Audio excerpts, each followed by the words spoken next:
Opa, bom dia, boa tarde, boa noite. Eu estou muito feliz que você tenha se juntado a mim nesse propósito e hoje nós vamos ler de 2 Crônicas do capítulo 32 ao capítulo 36.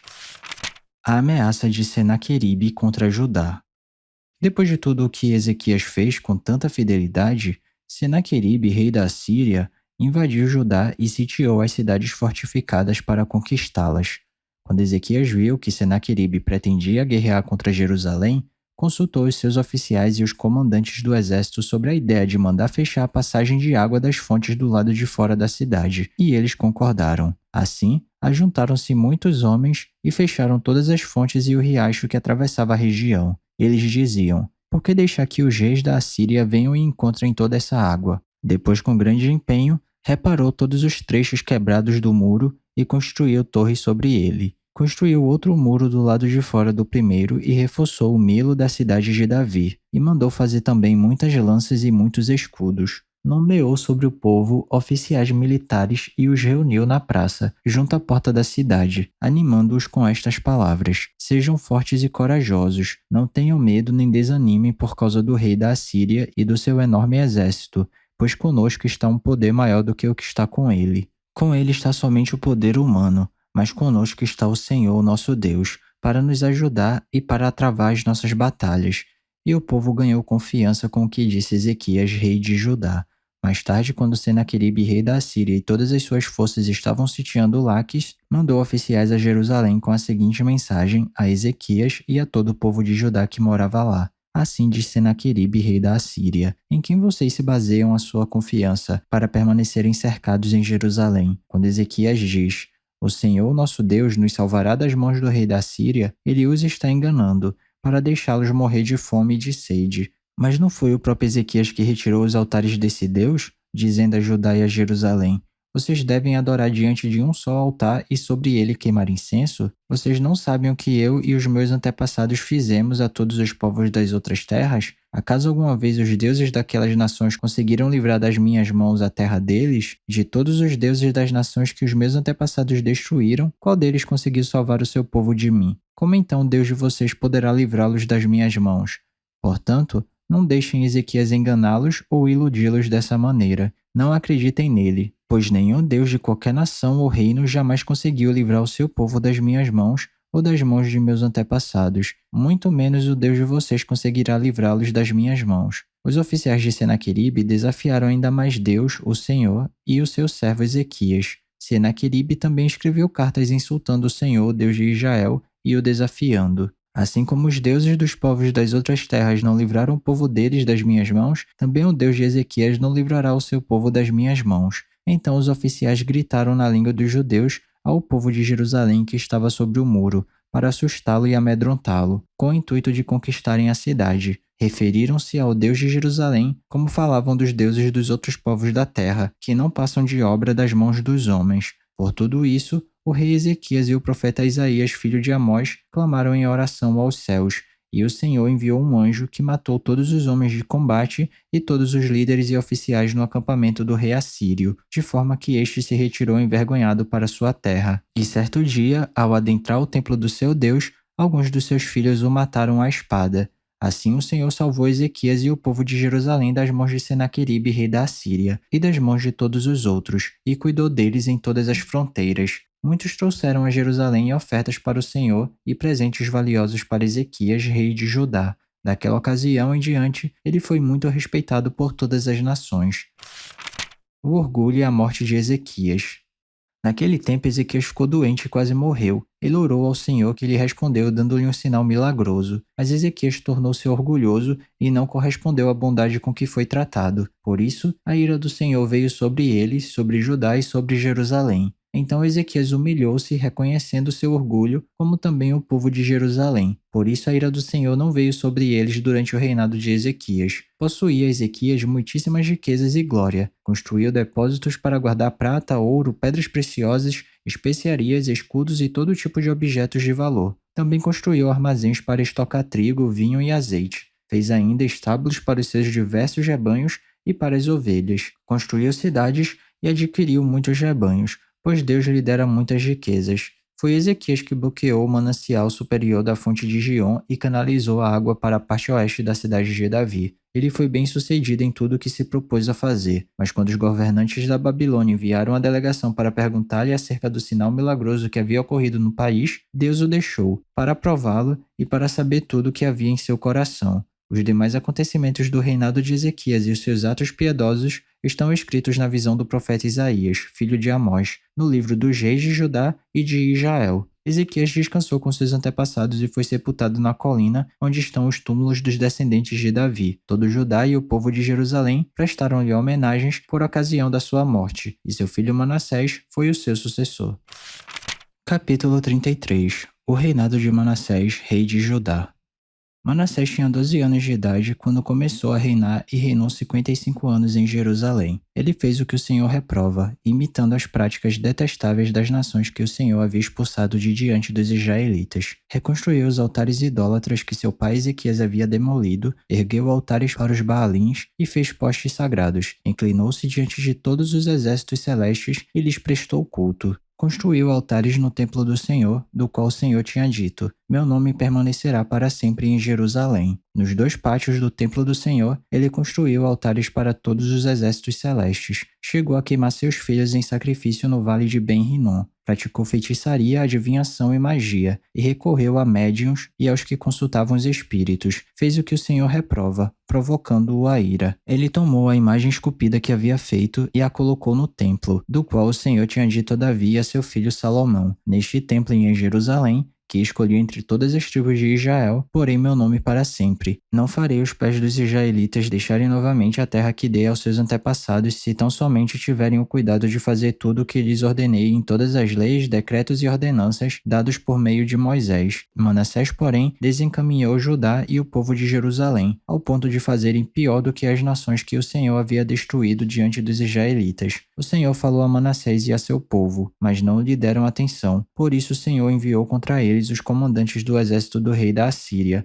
os quais prenderam Manassés, colocaram-lhe um gancho no nariz e algemas de bronze e o levaram para a Babilônia. Em sua angústia, ele buscou o favor do Senhor, seu Deus, e humilhou-se muito diante do Deus dos seus antepassados. Quando ele orou, o Senhor o ouviu e atendeu o seu pedido e o trouxe de volta a Jerusalém e a seu reino. E assim Manassés reconheceu que o Senhor é Deus. Depois disso, ele reconstruiu e aumentou a altura do muro externo da cidade de Davi, a oeste da fonte de Gion, no vale, até a entrada da Porta do Peixe, em torno da colina de Ofel. Também pôs comandantes militares em todas as cidades fortificadas de Judá. Manassés tirou do templo do Senhor os deuses estrangeiros e a imagem que havia colocado lá, bem como todos os altares idólatras que havia construído na colina do templo e em Jerusalém, e jogou-os fora da cidade. Depois restaurou o altar do Senhor e sobre ele ofereceu sacrifícios de comunhão e ofertas de gratidão, ordenando a Judá que servisse o Senhor, Deus de Israel. O povo, contudo, continuou a sacrificar nos altares idólatras,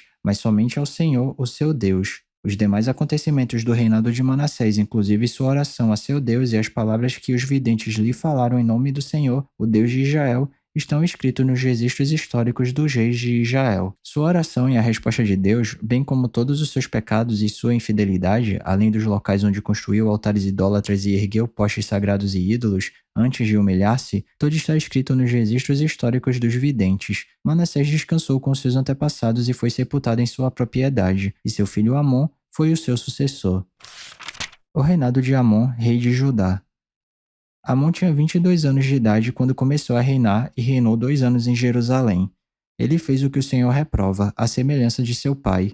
Amon prestou culto e ofereceu sacrifícios a todos os ídolos que Manassés havia feito, mas ao contrário de seu pai Manassés, não se humilhou diante do Senhor, antes aumentou a sua culpa. Os oficiais de Amon conspiraram contra ele e o assassinaram em seu palácio, mas o povo matou todos os que haviam conspirado contra o rei Amon e proclamou seu filho Josias rei em seu lugar. Capítulo 34. As reformas de Josias. Josias tinha 8 anos de idade quando começou a reinar e reinou 31 anos em Jerusalém. Ele fez o que o Senhor aprova e andou nos caminhos de Davi, seu predecessor, sem desviar-se nem para a direita nem para a esquerda. No 8º ano de seu reinado, sendo ainda bem jovem, ele começou a buscar o Deus de Davi, seu predecessor. No 12º ano, começou a purificar Judá e Jerusalém dos altares idólatras, dos postes sagrados, das imagens esculpidas e dos ídolos de metal. Sob as suas ordens foram derrubados os altares dos Baalins. Além disso, ele despedaçou os altares de incenso, que ficavam acima deles. Também despedaçou e reduziu a pó os postes sagrados, as imagens esculpidas e os ídolos de metal, e os espalhou sobre os túmulos daqueles que lhes haviam oferecido sacrifícios. Depois queimou os ossos dos sacerdotes sobre esses altares, purificando assim Judá e Jerusalém. Nas cidades das tribos de Manassés, de Efraim e de Simeão, e até mesmo de Naftali, e nas ruínas ao redor delas, derrubou os altares e os postes sagrados, esmagou os ídolos, reduzindo-os a pó, e despedaçou todos os altares de incenso espalhados por Israel. Então voltou para Jerusalém. No 18º ano do seu reinado, a fim de purificar o país e o templo, ele enviou Safã, filho de Azalias, e Maazéias, governador da cidade, junto com Joá, filho do arquivista real Joacás, para restaurarem o templo do Senhor, seu Deus. Eles foram entregar ao sumo sacerdote Ilquias a prata que havia sido trazida ao templo de Deus e que os porteiros levitas haviam recolhido das ofertas do povo de Manassés e de Efraim, e de todo o remanescente de Israel, e também de todo o povo de Judá e de Benjamim e dos habitantes de Jerusalém. Confiaram a prata aos homens nomeados para supervisionarem a reforma no templo do Senhor, os quais pagavam os trabalhadores que faziam os reparos no templo. Também deram dessa prata aos carpinteiros e aos condutores para comprarem pedras lavradas e madeira para as juntas e as vigas dos edifícios que os reis de Judá haviam deixado ficar em ruínas. Esses homens fizeram trabalho com fidelidade. Eram dirigidos por Jaate e Obadias, levitas descendentes de Merari, e por Zacarias e Mesulão, descendentes de Coate. Todos os levitas que sabiam tocar instrumentos musicais estavam encarregados dos operários e supervisionavam todos os trabalhadores em todas as funções. Outros levitas eram secretários, oficiais e porteiros. O livro da lei é encontrado. Enquanto recolhiam a prata que tinha sido trazida para o templo do Senhor, o sacerdote Ilquias encontrou o livro da lei do Senhor que havia sido dada por meio de Moisés. Ilquias disse ao secretário Safã: "Encontrei o livro da lei no templo do Senhor", e o entregou a Safã. Então Safã levou o livro ao rei e lhe informou: "Teus servos estão fazendo tudo o que lhes foi ordenado. Fundiram a prata que estava no templo do Senhor e a confiaram aos seus supervisores e aos trabalhadores." E acrescentou: "O sacerdote Ilquias entregou-me um livro." E Safã leu trechos do livro para o rei. Assim que o rei ouviu as palavras da lei, rasgou suas vestes e deu estas ordens a Ilquias, a Aicã, filho de Safã, a Abidom, filho de Mica, ao secretário Safã e ao auxiliar real Asaías: "Vão consultar o Senhor por mim e pelo remanescente de Israel e de Judá, acerca do que está escrito neste livro que foi encontrado. A ira do Senhor contra nós deve ser grande, pois os nossos antepassados não obedeceram à palavra do Senhor e não agiram de acordo com tudo que está escrito nesse livro." E Ilquias e aqueles que o rei tinha enviado com ele foram falar com a profetisa Uda, mulher de Salum, filho de Tocate e neto de Harais, e responsável pelo guarda-roupa do templo. Ele morava no bairro Novo de Jerusalém. Uda lhe disse: "Assim diz o Senhor, Deus de Israel: digam ao homem que os enviou a mim: assim diz o Senhor: eu vou trazer uma desgraça sobre este lugar e sobre os seus habitantes. Todas as maldições escritas no livro que foi lido na presença do rei de Judá. Todas as maldições escritas no livro que foi lido na presença do rei de Judá. Porque me abandonaram e queimaram incenso a outros deuses, provocando a minha ira por meio de todos os ídolos que as mãos deles têm feito. Minha ira arderá contra este lugar e não será apagada. Digam ao rei de Judá que os enviou para consultar o Senhor. Assim diz o Senhor, Deus de Israel, acerca das palavras que você ouviu, já que o seu coração se abriu e você se humilhou diante de Deus, quando ouviu o que ele falou contra este lugar e contra os seus habitantes, e você se humilhou diante de mim, rasgou as suas vestes e chorou na minha presença, eu o ouvi, declara o Senhor. Portanto, eu o reunirei aos seus antepassados e você será sepultado em paz. Seus olhos não verão a desgraça que trarei sobre este lugar e sobre os seus habitantes. Então, eles levaram a resposta a Josias. Em face disso, o rei convocou todas as autoridades de Judá e de Jerusalém.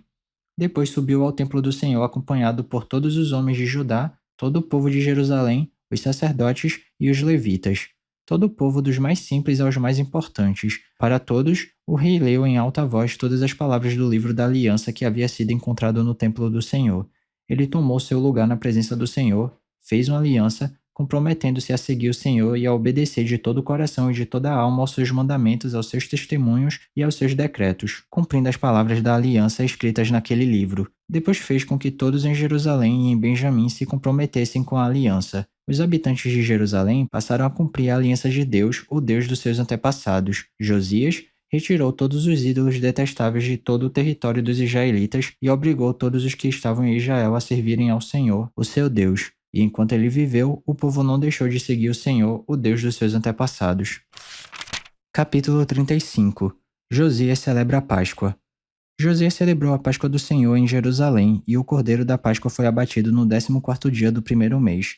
Ele nomeou os sacerdotes para as suas responsabilidades e os encorajou a se dedicarem ao serviço no templo do Senhor. Ele disse aos levitas que instruíam todo Israel e haviam sido consagrados ao Senhor: ponham a arca sagrada no templo construído por Salomão, filho de Davi, rei de Israel. Vocês não precisam mais levá-la de um lado para o outro sobre os ombros. Agora sirvam ao Senhor, seu Deus, e a Israel, o povo dele. Preparem-se por famílias, em suas divisões, de acordo com a orientação escrita por Davi, rei de Israel, e por seu filho Salomão. Fiquem no lugar santo com um grupo de levitas para cada subdivisão das famílias do povo.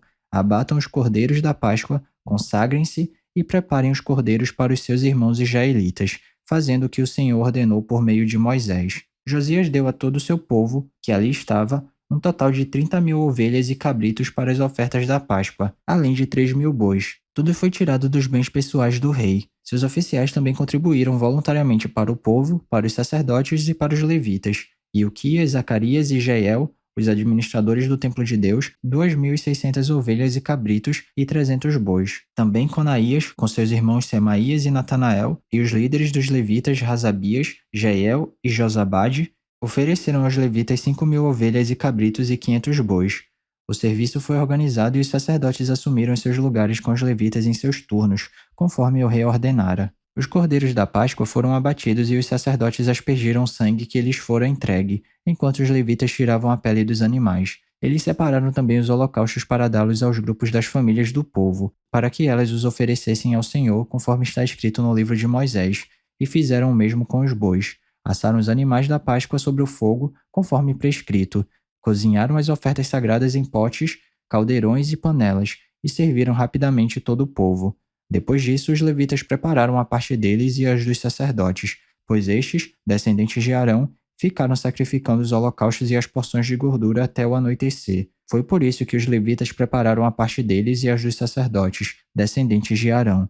Os músicos descendentes de Asaf estavam nos locais prescritos por Davi e por Asaf, Remã e Geduntum, vidente do rei. Os porteiros que guardavam cada porta não precisavam deixar os seus postos, pois os seus colegas levitas prepararam as ofertas para eles. Assim, naquele dia, todo o serviço do Senhor foi executado para a celebração da Páscoa e para a apresentação de holocaustos no altar do Senhor, conforme o rei Josias havia ordenado. Os israelitas que estavam presentes celebraram a Páscoa naquele dia, e durante 7 dias celebraram a festa dos pães sem fermento. A Páscoa não havia sido celebrada dessa maneira em Israel desde os dias do profeta Samuel, e nenhum dos reis de Israel havia celebrado uma Páscoa como esta, como fez Josias com os seus sacerdotes, os levitas e todo o Judá e Israel que estavam ali com o povo de Jerusalém. Esta Páscoa foi celebrada no 18º ano do reinado de Josias. A morte de Josias. Depois de tudo que Josias fez, e depois de colocar em ordem o templo, Neco, rei do Egito, saiu para lutar em Carquemes, junto ao Eufrates, e Josias marchou para combatê-lo. Neco, porém, enviou-lhe mensageiros, dizendo: não interfiras nisso, ó rei de Judá. Desta vez não estou atacando a ti, mas a outro reino com o qual estou em guerra. Deus me disse que me apresentasse. Por isso, para de te opores a Deus, que está comigo. Caso contrário, ele te destruirá.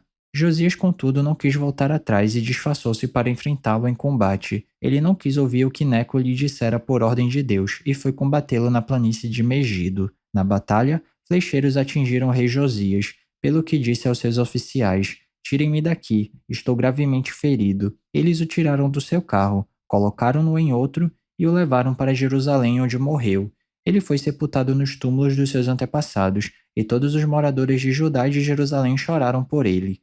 Jeremias compôs um cântico de lamento em homenagem a Josias. e até hoje todos os cantores e cantoras homenageiam Josias com cânticos de lamento. Estes se tornaram uma tradição em Israel e estão escritos na coletânea de Lamentações. Os demais acontecimentos do reinado de Josias e os seus atos piedosos, de acordo com o que está escrito na lei do Senhor, todos os acontecimentos do início ao fim estão escritos nos registros históricos dos reis de Israel e de Judá. Capítulo 36. E o povo tomou Jeoacás, filho de Josias, e proclamou o rei em Jerusalém no lugar de seu pai. O reinado de Jeoacás, rei de Judá.